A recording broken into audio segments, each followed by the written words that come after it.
Hello everyone, my name is Vikram and आज की class में हम डिस्कस करेंगे function and types of function. Last दोनों वीडियोस रिलेशन की मैंने अपलोड कर दी है, उन वीडियोस को देखकर अपना बेसिक स्ट्रॉन्ग कर लीजिए।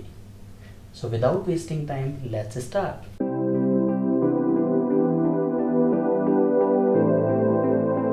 आइए सबसे पहले ये देखते हैं कि फंक्शन का मैथ्स में क्या रोल है। देखिए, आपके डेली लाइफ के अंदर मैक्सिमम चीज़ें फंक्शन से रिलेटेड है, अगर आप उन्हें रिलेट करना चाहें तो। जैसे स्पीड रिलेटेड है डिस्टेंस और टाइम से। इसी तरह से आप देख सकते हो, अगर आप किसी प्लांट को ग्रो कर रहे हो तो धूप का और पानी का होना ज़रूरी है। तो यहाँ पर दो चीज़ें बहुत क्लियर है, एक है डिपेंडेंट और एक है इंडिपेंडेंट। तो फंक्शन भी बिल्कुल इसी तरह वर्क करता है, जिसमें एक टर्म होती है डिपेंडेंट टर्म और एक होती है इंडिपेंडेंट टर्म। तो हम यहाँ पर दो वेरिएबल ले लेते हैं, एक ले लेते हैं एक्स और एक ले लेते हैं वाई। आप चाहे दूसरे वेरिएबल्स भी ले सकते हो, पर मैथ्स में ये दोनों बहुत फेमस है, इसलिए हम मैक्सिमम एक्स और वाई ही लेते हैं। तो सबसे पहले इसकी डेफिनेशन से समझते हैं फंक्शन होता क्या है। Let A and B two non empty set. अब यहाँ पर अगर आपने लास्ट वीडियो नहीं देखा है, तो आपको कुछ थोड़ा डाउट हो सकता है। देखिए, सेट को मैंने बहुत अच्छे से एक्सप्लेन किया था लास्ट वीडियो में। Then a function f from set A to set B is a rule.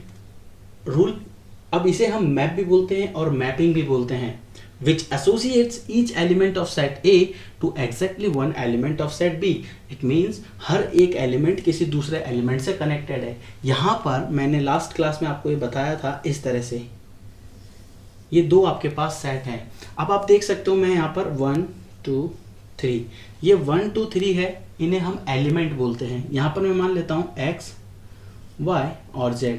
तो हर एक एलिमेंट किसी दूसरे वाले एलिमेंट से कनेक्टेड है, और इसको रिप्रेजेंट हम किस तरह से करते हैं, फंक्शन। अब इसे पढ़ते कैसे हैं, f ऑफ, इसे पढ़ते कैसे हैं, इसे रीड कैसे करते हैं, इसे रीड करते हैं फंक्शन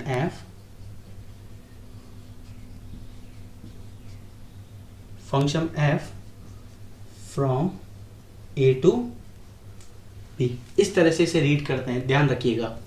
अब यहाँ पर देखिए क्या होता है, एक इनपुट होता है, एक आउटपुट होता है। हम इसे एक मशीन से भी समझते हैं तो इसे और क्लियर हो जाएगा। देखिए, ये एक मशीन है जिसमें यहाँ से अगर आप कुछ एंटर करते हो तो वो इनपुट पोर्शन हो गया, जहाँ से आपको मिलता है वो आउटपुट पोर्शन हो गया। तो कोई भी फंक्शन अगर होता है, अब जैसे मान लीजिए मैं यहाँ पे लिखता हूँ 2x + 3, क्लियर। एक दूसरा वेरिएबल y ले लिया मैंने, तो ये y जो है ये आउटपुट को रिप्रेजेंट करता है। यहाँ पर ये x जो है, अब अगर आप x की वैल्यू पुट करते जाओगे तो आपको y की वैल्यू मिलेगी, सिंपल। ये बिल्कुल उसी तरह से जिस तरह से एक बच्चा ले लो और उसके पिताजी को ले लो, तो वो दोनों, बच्चा जो है वो पूरा डिपेंडेंट होता है उसके पिताजी पर। तो आप यहाँ पर कह सकते हो कि ये जो x है ये क्या है, इंडिपेंडेंट, और ये जो y है, ये y वो बच्चा है जो डिपेंडेंट है, किस पर, y क्या है यहाँ पर, डिपेंडेंट। अब जैसे जैसे आप x की वैल्यू पुट करते जाओगे वैसे वैसे आपको y की एक अलग वैल्यू मिलती जाएगी। उम्मीद करता हूँ आपको ये समझ आया होगा।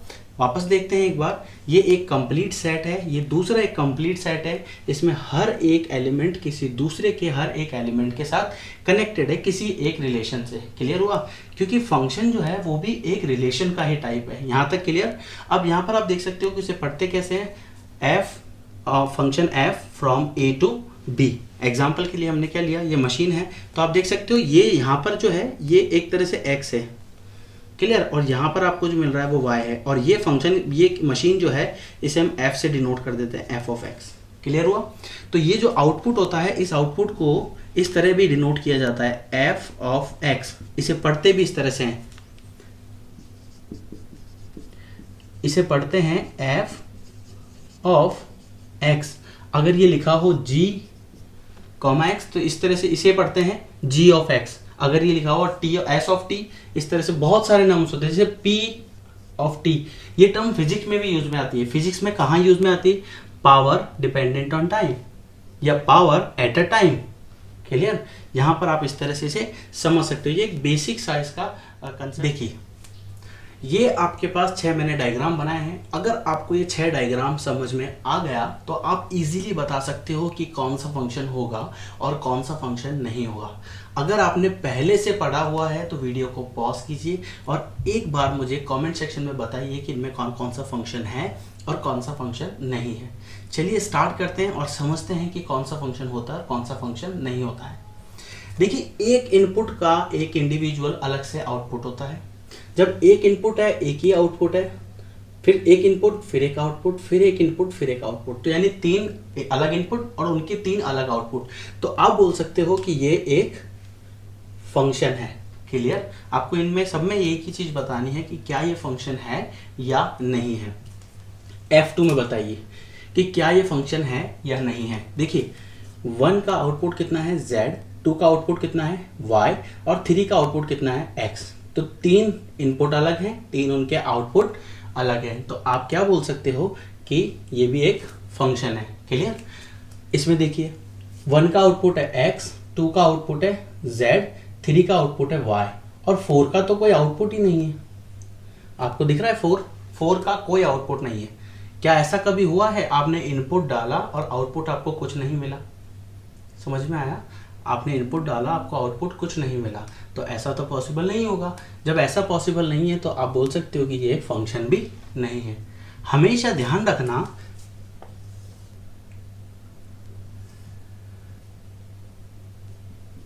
दो अलग अलग इनपुट है, इनका एक आउटपुट हो सकता है, ये एक फंक्शन हो सकता है। लेकिन दो आउटपुट एक ही इनपुट के नहीं हो सकते। क्लियर? यहां पर देखते हैं फंक्शन 4 में आपको दिख रहा होगा 1 का आउटपुट है Y, 2 का आउटपुट है W और 3 का आउटपुट है X। तो ये एक फंक्शन है क्योंकि सबका अलग अलग एक आउटपुट है। यहाँ पर Z बच रहा है, देखिए यहाँ पर ये लेफ्ट है, पर हम बोल सकते हैं कि ये एक फंक्शन है। नेक्स्ट हम बात करते हैं F5 की। देखिए, 1 का आउटपुट कितना है X और 2 का आउटपुट कितना है X। तो आपको दिख रहा होगा X जो है वो 2 चीजों का आउटपुट है। क्लियर? जब 2 का आउटपुट एक पॉसिबल हो सकता है, 2 इनपुट का एक आउटपुट पॉसिबल है, तो 1 और 2 का आउटपुट कितना है X, फिर 3 का आउटपुट है Y और 4 का आउटपुट है आपके पास Z। तो आप बोल सकते हो कि सबका एक अलग अलग आउटपुट है, तो ये भी एक फंक्शन हुआ। नेक्स्ट हम बात करते हैं F6 की। अब आप इसमें दिख रहा होगा आपको कि 1 के 2 आउटपुट है W और X। ठीक है? 2 का एक आउटपुट है और 3 का एक आउटपुट है। तो यहां पर इस 1 के आउटपुट कितने हैं? 2, और एक चीज के 2 आउटपुट तो हो ही नहीं सकते हैं, तो ये एक फंक्शन नहीं है। उम्मीद करता हूं आपको ये समझ आया होगा। कुछ और एग्जांपल लेते हैं और उनसे इनके डाउट्स को और क्लियर करते हैं। नेक्स्ट देखिए, P रिप्रेजेंट कर रहा है प्राइम मिनिस्टर को, ये लिंक है। C रिप्रेजेंट कर रहा है चीफ मिनिस्टर को, G for government, D for doctor and Z। यहाँ पर एक एलिमेंट अब बच गया है, इनपुट है, तो क्या इसका आउटपुट है? क्या आउटपुट नहीं है, तो ये एक फंक्शन भी नहीं है। इसी तरह देखिए C है, C से लिंक है क्रिकेट, B से बैडमिंटन और T से टेनिस। शूटिंग है, शूटिंग आउटपुट में तो है, पर क्या इनपुट में हमारे पास है क्या? जब भी ऐसा कोई केस होता है तो क्या शूटिंग कोई गेम नहीं है क्या? शूटिंग एक गेम है, तो आप क्या बोल सकते हो कि ये एक फंक्शन भी है। क्लियर? आउटपुट मैटर नहीं करता है, मैटर करता है सिर्फ इनपुट। हमेशा ध्यान रखना, इनपुट मैटर करता है कि आपने इनपुट डाला तो आउटपुट आपको मिलना ही चाहिए। क्लियर? अब यहाँ पर हम देखते हैं, देखिए A का कनेक्शन है 1 के साथ, B का कनेक्शन है 3 के साथ, C का है 4 के साथ, D का है 3 के साथ और E का है 2 के साथ। अब आप इस फंक्शन में देख सकते हो, अगर मैं इस तरह से ड्रॉ करूं, देखिए A का जो कनेक्शन 1 के साथ भी है और B का कनेक्शन आपके पास 3 के साथ है। क्लियर? C का कनेक्शन अकेले 4 के साथ है और D का कनेक्शन जो है वो D का कनेक्शन 3 के साथ और E का कनेक्शन 2 के साथ। अब यहाँ पर आप देख सकते हो कि सबका अलग अलग कनेक्शन है। यहाँ क्लियर हुआ? सबके अलग कनेक्शन है, यानी कि एक चीज के 2 आउटपुट नहीं है। समझ में आ रहा है? ऐसा कोई भी नहीं है, आपको ध्यान रखना है, बस ऐसा नहीं होना चाहिए। ऐसा हो तो वो आउटपुट, वो फंक्शन नहीं है। अब जैसे इस वाले में अगर हम देखें तो देखिए A का आउटपुट है 1, B का आउटपुट है 3, C का आउटपुट है 4, डी का आउटपुट है, डी के दो आउटपुट है, आप इसको देखिए सिर्फ यहां से, डी के दो आउटपुट है 3 और 2, जो कि पॉसिबल नहीं है क्योंकि एक चीज के दो आउटपुट नहीं हो सकते हैं। और ई का एक आउटपुट है आपके पास 4, दो अलग अलग चीजों का एक आउटपुट हो सकता है, समझ में आया? एग्जाम्पल मैंने आपको अभी बताया था, दो अलग चीजें आपके पास -1 और 1, इनका एक आउटपुट हो सकता है, क्लियर? लेकिन एक चीज के दो आउटपुट नहीं हो सकते हैं। मैं उम्मीद करता हूं आपको ये समझ आया होगा।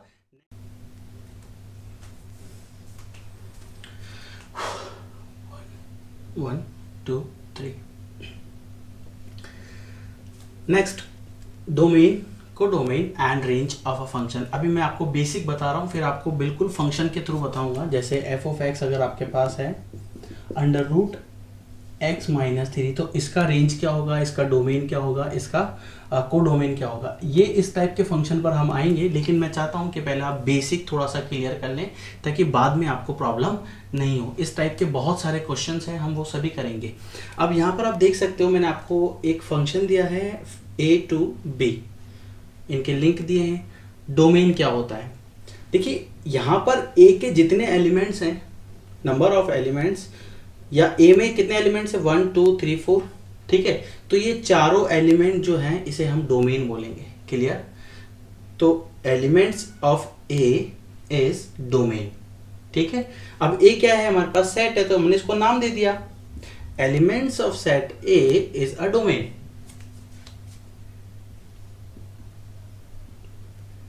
एलिमेंट्स ऑफ सेट A, ठीक है? और वो कितना है 1 2 3 एंड 4। क्या आप बता सकते हो कोडोमेन क्या है? कोडोमेन होता है एलिमेंट ऑफ सेट B। आप इसे यूं भी बोल सकते हो कि जो डोमेन है वो इनपुट का पार्ट है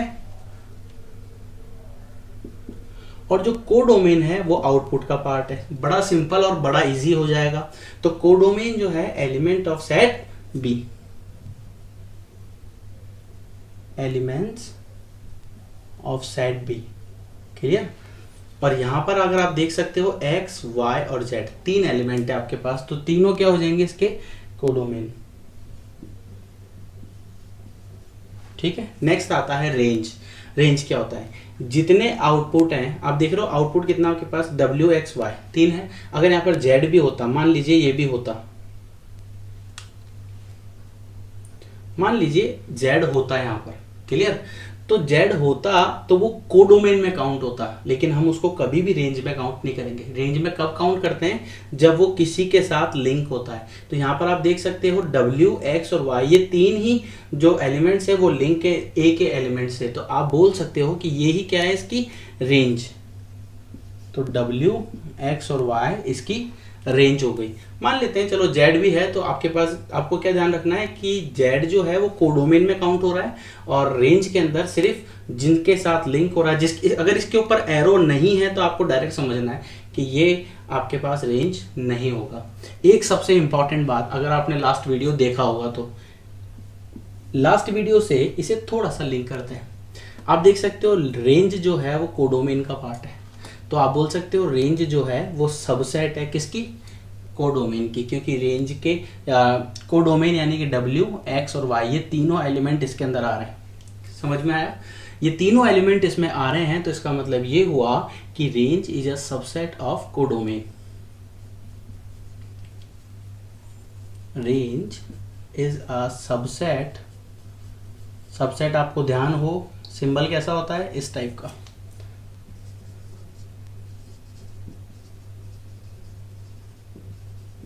ये मैं उम्मीद करता हूं आपको समझ में आया होगा। Domain, codomain and range. Element of set A is domain, element of set B is codomain, and जिनके साथ फंक्शन लिंक है वो उसकी number of functions from A to B।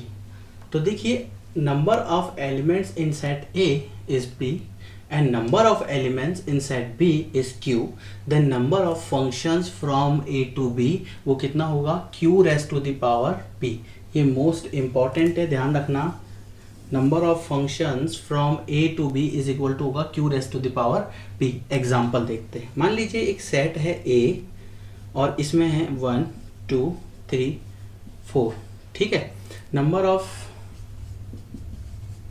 Element in B, inside B is W X Y.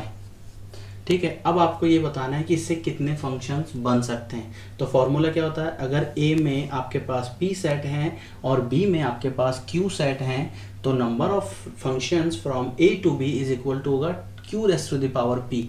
अब आप यहाँ देख सकते हो इसके अंदर, क्वेश्चन के अंदर, इसमें अगर हम p की बात करें तो p आपके पास कितना है 4, और q की बात करें तो q आपके पास कितना है 3। p आपके पास 4 है, q आपके पास 3 है। फॉर्मूला क्या बनेगा, q raised to the power p। तो q कितना है आपके पास, तो number of function from a to b, अच्छा ये भी ध्यान रखना a टू b है, तो कितना होगा q raised to the power p, तो 3 रेस्ट टू द पावर 4 इसका करेक्ट आंसर होगा। अगर इसमें 5 एलिमेंट है, इसमें 6 एलिमेंट है, तो 6 रेस्ट टू द पावर 5। मान लीजिए इसमें 5 एलिमेंट है, अगर आपके पास ये 5 है और q 6 है, तो ये हो जाएगा 6 रेस्ट टू द स्टार्ट। आइए आपकी बुक से रिलेटेड कुछ एग्जाम्पल लेते हैं, कुछ क्वेश्चंस लेते हैं, जिन्हें समझने की कोशिश करते हैं कि क्वेश्चन की लैंग्वेज क्या है। देखिए सबसे पहले हम समझते हैं, क्वेश्चन आपके पास गिवन है फंक्शन n टू n, मतलब इनपुट जो है वो भी नेचुरल नंबर है और आउटपुट जो है वो भी नेचुरल नंबर है, और इसको डिफाइन किया है f of x equal to 2x है। क्लियर, आपको ये बताना है कि फंक्शन 1 1 है या ऑन टू है। ऑन टू को हम बाइजेक्शन भी बोलते हैं। अब सबसे पहले आपको 1 1 और ऑन टू एक बार और अच्छे से समझना होगा। मैं आपको बहुत बेसिक सी चीजें बता रहा हूं। देखिए ऑन टू है 1 1, सॉरी ये मैंने एक बनाया, ये एक बनाया 1 2 3 x y z। देखिए क्या ये 1 1 फंक्शन है, बिल्कुल है। क्यों है, क्योंकि हर एक इनपुट का एक सेपरेट आउटपुट है। क्लियर हो रहा है, हर एक इनपुट का हर एक सेपरेट आउटपुट है। क्या ये 1 1 फंक्शन है,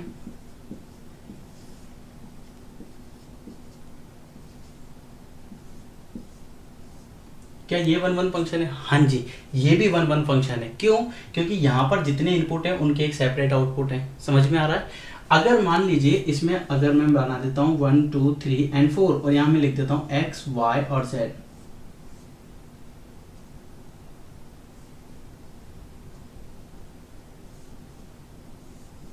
क्या ये 1 1 फंक्शन है, नहीं ये बिल्कुल 1 1 फंक्शन नहीं है। क्यों, क्योंकि 4 का कोई आउटपुट नहीं है। आपको मैंने पहले भी बताया है कि इस वाले सर्कल में जो होता है इसे हम बोलते हैं डोमेन, और इस वाले सर्कल में होता है जिसे हम बोलते हैं कोडोमेन। तो जो डोमेन वाला पार्ट है उसका एक भी एलिमेंट बिना किसी आउटपुट के नहीं रहना चाहिए। ये क्लियर हुआ अच्छे से। अब हम बात करते हैं ऑन टू की, कि ऑन टू क्या होता है। तो देखिए जब कभी आपको क्या ध्यान रखना है, इस वाले डायग्राम को ध्यान रखिए, बस इतने से को आपको क्या ध्यान रखना है, ये आपके पास एक इमेज है, यानी आपके पास आउटपुट है। ये आउटपुट अगर बना है तो इसका कोई ना कोई इनपुट भी होना चाहिए। क्लियर हुआ, ये आउटपुट अगर कोई बना है तो इसका कोई ना कोई इनपुट भी होना चाहिए। अगर इसका इनपुट इसमें नहीं है तो आप डायरेक्ट बोल सकते हो कि ये फंक्शन जो है ये ऑन टू नहीं है। क्लियर, क्या ये एक ऑन टू फंक्शन है, ये 1 1 भी है और ये ऑन टू भी है। क्यों, क्योंकि आप देख सकते हो 1 1 हर एक का सेपरेट है, दूसरा ऑन टू यहाँ पर एक भी एलिमेंट बचा हुआ नहीं जिसका इमेज इसमें नहीं हो। समझ में आ रहा है, क्लियर अच्छे से एकदम। और देखते हैं, अब इस क्वेश्चन पे आते हैं। क्वेश्चन को करने के दो मेथड हैं। एक मेथड तो है, हम मान लेते हैं x1 और x2 बिलोंग्स टू n। ठीक है, x1 और x2 ये दो हम मान लेते हैं नंबर्स जो नेचुरल नंबर में से बिलोंग करते हैं। तो x1 जो है हमने इसमें पुट किया, आप देखिए f of x1 is equal to f of x2, तो ये आ गया 2x1 is equal to 2x2, 2 से 2 कैंसिल हो गया, x1 equal to x2। It means हर एक इनपुट की हर एक अलग वैल्यू है। ये क्लियर हुआ, ये बहुत बेसिक से चीज है। पर क्या ये आपको समझ में आया, मैं इसे एक ग्राफ से समझाता हूँ, जल्दी समझ में आएगा। देखिए ये आपके पास ये f of x equal to 2x है। ठीक है, इस सर्कल में यानी कि इसका जो इनपुट वाला पोर्शन है उसमें कितना है नेचुरल नंबर, तो 1 2 3 इन्फिनिटी, यह भी 1 2 3 इन्फिनिटी। ठीक है, अब आपको इसमें 1 1 आइडेंटिफाई करना है। देखिए मैं इसमें से एक बार x की जगह 1 पुट करता हूं। ठीक है, तो f ऑफ 1 तो 2 इंटू 1 विच इज 2। ठीक है, एक बार x इक्वल टू 2 पुट करता हूं तो f of 2 equal to 2 into 2 4, ठीक है। 3 पुट किया तो 6 आ जाएगा। तो देखो 1 का आउटपुट कितना है 2, 2 का कितना है 4, 3 का कितना है 6, इस तरह से चलता रहा, ठीक है। तो हर एक की एक सेपरेट वैल्यू है।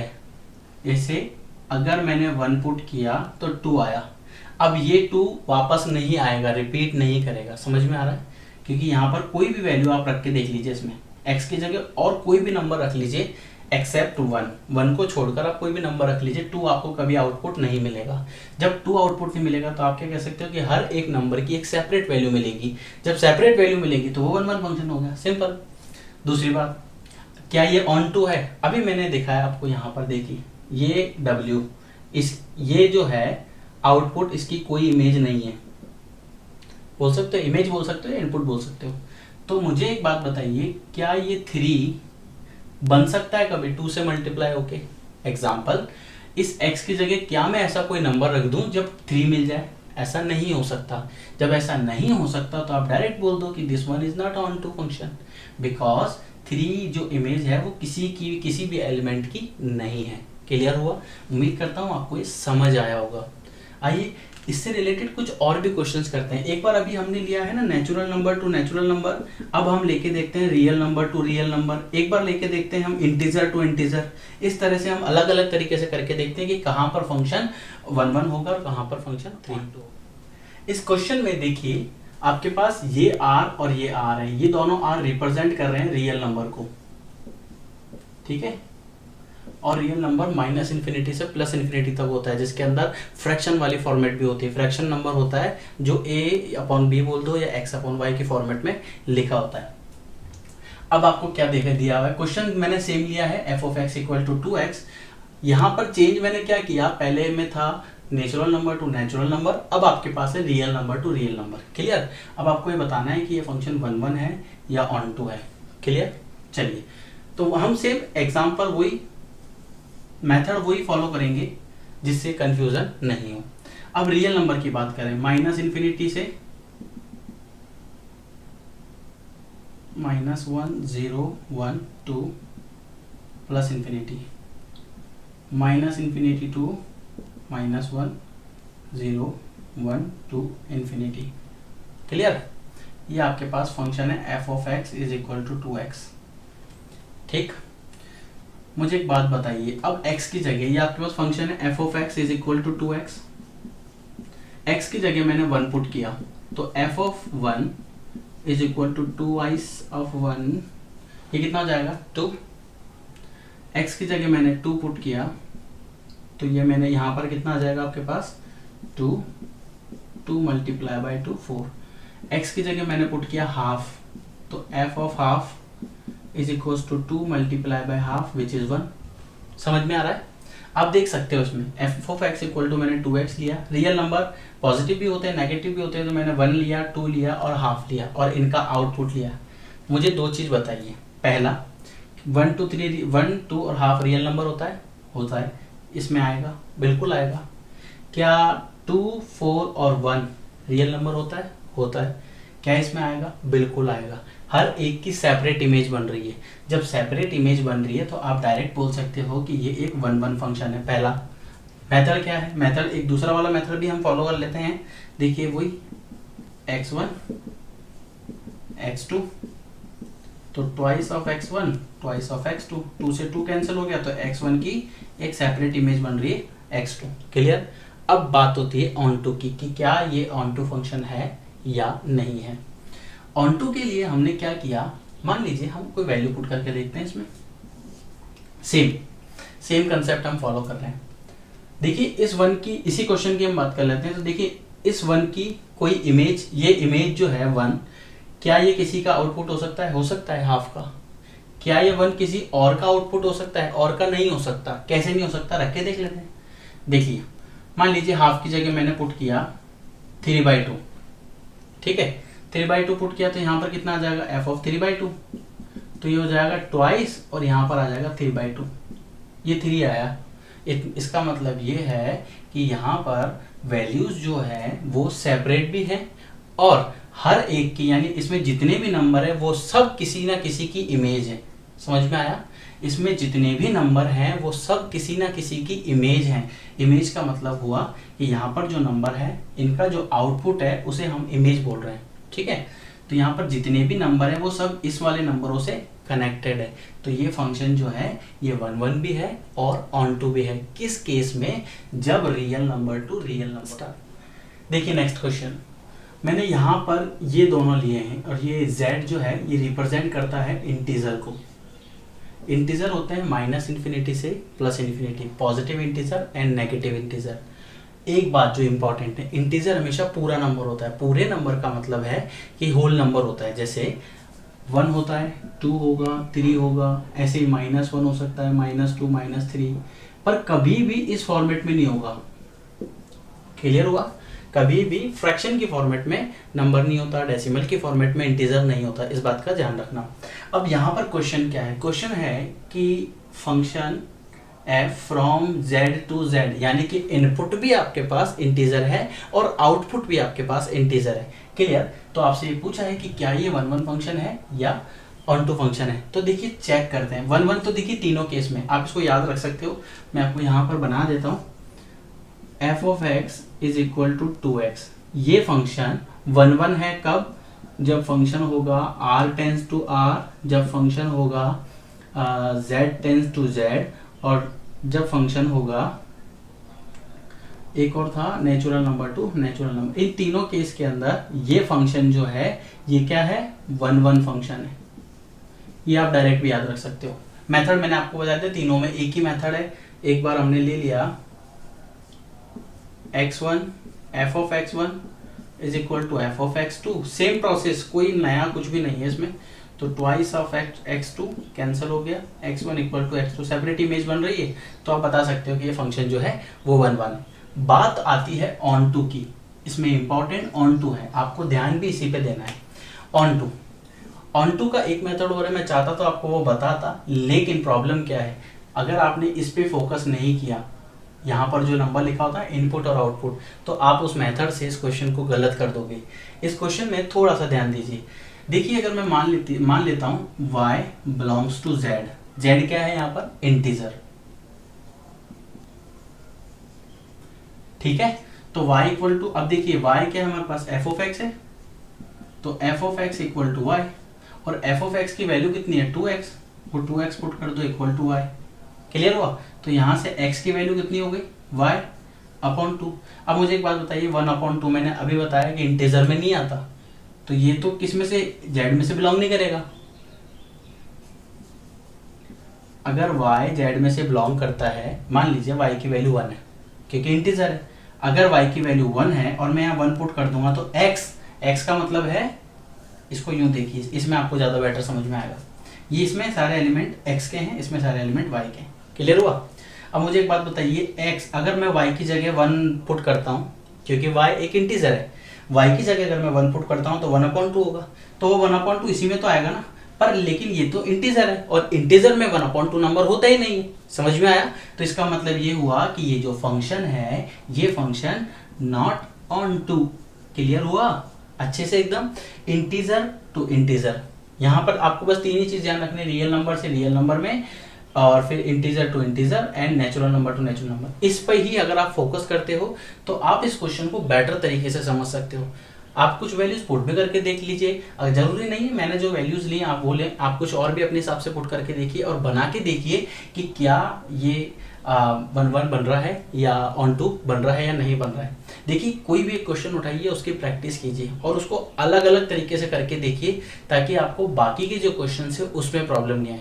क्योंकि अगर आपको एक समझ में आ गया तो आप सारे कर सकते हो, लेकिन अगर आपको एक का कंसेप्ट भी समझ में नहीं आया तो आपको क्वेश्चन करने में प्रॉब्लम हो सकती है।